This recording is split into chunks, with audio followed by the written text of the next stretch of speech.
la Bible dit, celui qui n'a point connu de péché, il a été fait péché pour nous, afin que nous soyons en lui justice de Dieu. Alléluia.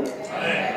Nous étions esclaves du diable, nous étions esclaves de démons, nous étions esclaves des esprits impurs, nous étions liés, nous étions attachés, nous étions vendus, frères et sœurs. Mais lorsque nous nous sommes tournés vers Jésus, le Seigneur Jésus, pendant les 3 heures, il est allé faire la transaction, frères et sœurs. La Bible déclare que nous avons été rachetés.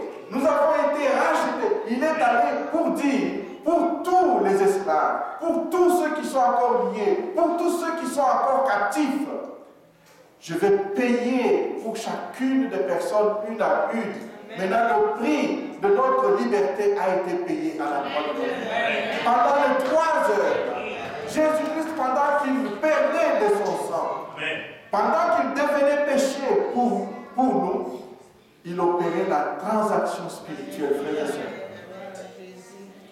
Et vous savez, lorsqu'il a dit cela, vous lisez la même histoire dans l'évangile de Jean. Il est écrit, frères et sœurs, Jésus va dire, maintenant, la dernière parole, la dernière parole, il va dire, maintenant, tout est accompli. Alléluia. Et il dit au Père, maintenant que tout est accompli, entre tes mains, je remets mon esprit. La transaction avait été faite. C'est pour cela que nous croyons, frères et sœurs, que toute âme captive, toute âme qui est encore entre les mains de l'ennemi, par le sang de Christ Jésus et par la croix de Christ, nous sommes appelés à libérer toutes ces personnes. Parce qu'au nom de Jésus-Christ, le Seigneur Jésus nous a dit, il dit à ses disciples qu'il a envoyé 2 à 2 dans toutes les places, dans tous les lieux où lui-même devait aller. Il leur dit, allez et vous devez libérer les captifs. Allez jusqu'à même à ressusciter les morts. Il leur dit, je vous ai donné le pouvoir, l'autorité de marcher sur les serpents et les scorpions et sur toute la puissance de l'ennemi. Et le Seigneur dit, pour ceux et celles qui craignent encore des contre-attaques, je parle avec quelqu'un qui est dans une assemblée, il dit, oui, pasteur, faites attention, lorsque vous faites des délivrances, vous savez, il y a toujours des contre-attaques. Je dis, oui, il y a des contre-attaques, c'est vrai. Mais c'est lui qui m'a dit de le faire, m'a aussi dit que rien ne pourra vous nuire. Parce qu'il est fidèle, c'est lui qui a fait la promesse. Le Seigneur Jésus a dit, rien ne pourra vous nuire. Frères et sœurs, la croix de Jésus-Christ est très importante. À la croix du Calvaire, la transaction spirituelle a été accomplie et finalisée. Le prix a été payé complètement et totalement. Et si le prix a été payé, tu n'as pas le droit d'être encore esclave. Tu n'as pas encore le droit, si vous avez lu les livres de John Bunyan, Le voyage du pèlerin, il va utiliser des images qui sont tellement fortes. Par exemple, sur le chemin du chrétien, sur son sentier, le sentier qu'il doit emprunter, lorsqu'il regarde devant lui, il voit qu'il y a un lion qui est juste à côté du sentier, et il va avoir peur. Comment je vais faire pour passer? Parce que c'est le seul chemin, c'est un chemin obligatoire, mais il y a un lion là. Comment je fais? Mais quand on regarde bien, le lion est attaché, il ne peut même pas arriver là où il est. Donc la crainte est vraiment inutile. Avance et tu passeras à côté, le lion te fera pas de mal. Mais beaucoup sont effrayés, terrorisés par ce lion qui est devant eux. Vous savez, Christ Jésus l'a déjà dompté. C'est un lion attaché.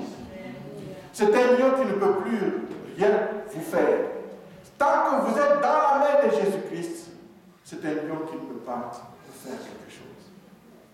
Tant que nous décidons de rester dans la foi en Jésus-Christ, nous sommes sous la protection de la croix de Christ. Quiconque vient à Jésus-Christ est en sécurité. C'est pour cela, frères et sœurs, avant que le dimanche prochain nous parlions de ce que nous sommes devenus, des bénéfices de ce que Christ a accompli pour nous, il fallait que nous comprenions ce qu'il a accompli à la croix de Calvaire. Il fallait que nous comprenions cela, frères et sœurs, parce qu'à la croix, en Jésus-Christ, nous avons en fait tout ce dont nous avons besoin. Pierre va dire, il va faire un lien étroit entre la croix de Jésus, entre le fait que Jésus a porté nos péchés dans son corps sur le bois, entre le fait que Jésus a été meurtri, blessé.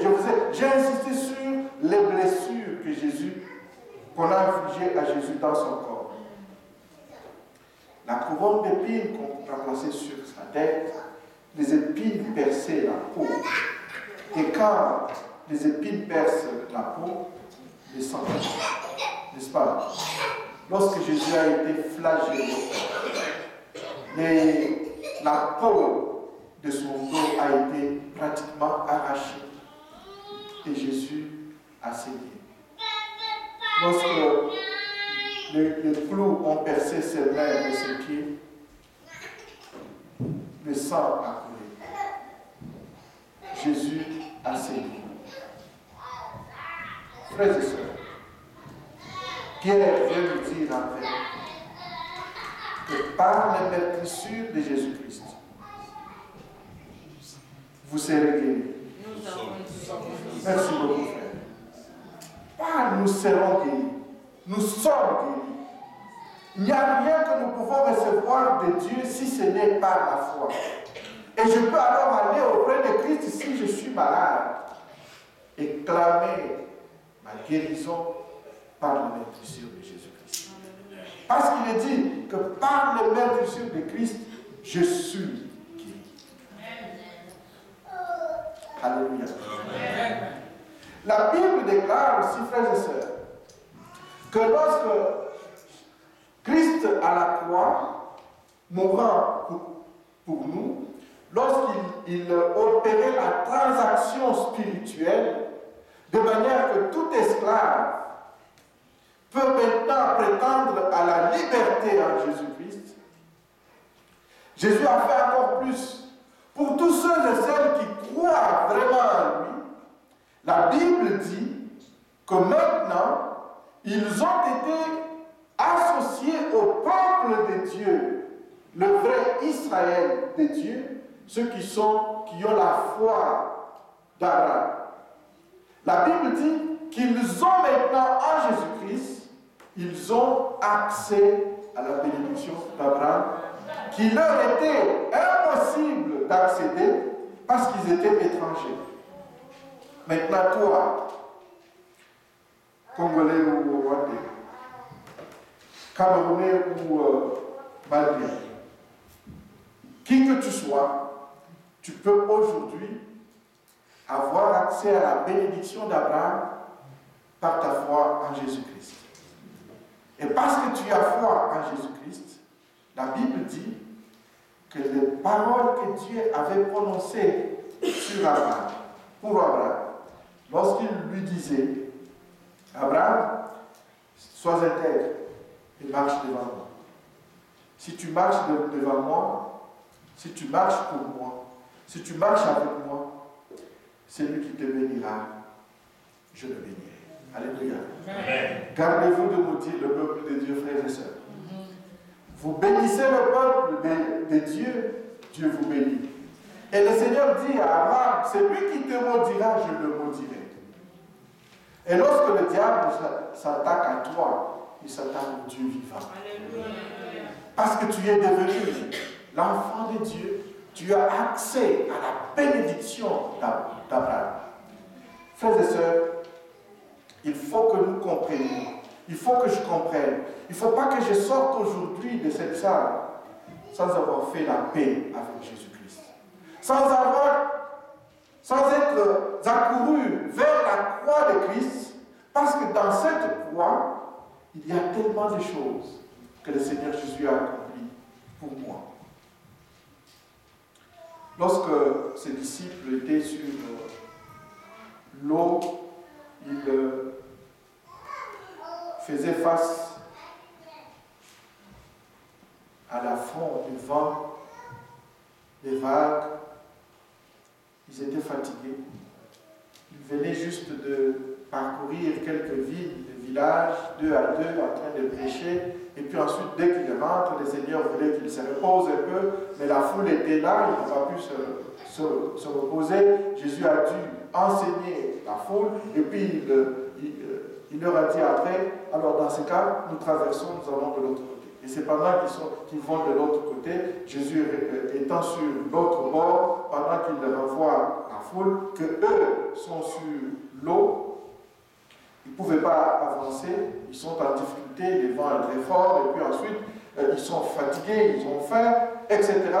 Et Jésus est sur la rive en train de prier. Et il a vu les difficultés auxquelles ils étaient confrontés, et Jésus arrive en marchant sur l'eau. Mais eux, lorsqu'ils ont vu le Seigneur marchant sur l'eau, qu'est-ce qu'ils ont fait? Comme de bons Congolais, ils ont crié. Ils ont crié au fantôme. Parce que dans l'expérience humaine, c'est impossible de marcher sur l'eau. Si c'était vraiment un être humain, il ne marcherait pas sur l'eau. Personne, il n'y a aucun être humain qui marche sur l'eau. Mais celui-là, il marche sur l'eau, donc ce n'est pas un être humain. Ils ont cru au fantôme, mais Jésus les a rassurés. Il leur a dit, et j'aime cette parole, mon frère et sœur, parce que si vous êtes comme moi, parfois devant l'épreuve, nous sommes effrayés. Le Seigneur a dit à ses disciples, rassurez-vous, c'est moi. Alléluia. Amen. Rassurez-vous, c'est moi. En d'autres termes, je vois l'image d'une maman dont l'enfant dort. Le petit enfant fait un cauchemar dans la nuit. Vous êtes déjà arrivé de faire un cauchemar, Oui. n'est-ce pas? Un petit enfant qui dort, qui a vu peut-être un chien qui aboie, il crie dans son sommeil, il va crier, il va pleurer. Qu'est-ce que la maman fait? Bien souvent, j'ai vu des mamans s'approcher, juste dire, chut, maman est là, je suis là. Et ça apaise l'enfant. Alléluia. Amen. Ça enlève le cauchemar.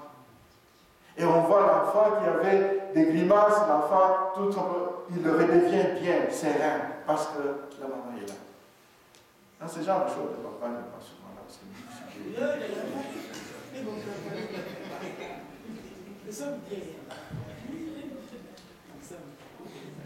la maman arrive et dit, chut, maman est là. Alléluia. Amen. L'enfant va dire, cauchemar, toi, viens encore, maman est là. Vous savez, le Seigneur nous rassure aussi devant les épreuves. Amen. Il vient vers nous. Lorsque nous crions, frères et sœurs, c'est pour cela, tournons-nous vers lui lorsque nous sommes en proie à une difficulté. Il va s'approcher et te dire, rassure-toi, c'est moi, je suis là. Alléluia. Amen. Frères et sœurs, je suis heureux de vous présenter Mireille et sa famille. Est-ce que vous pouvez vous lever?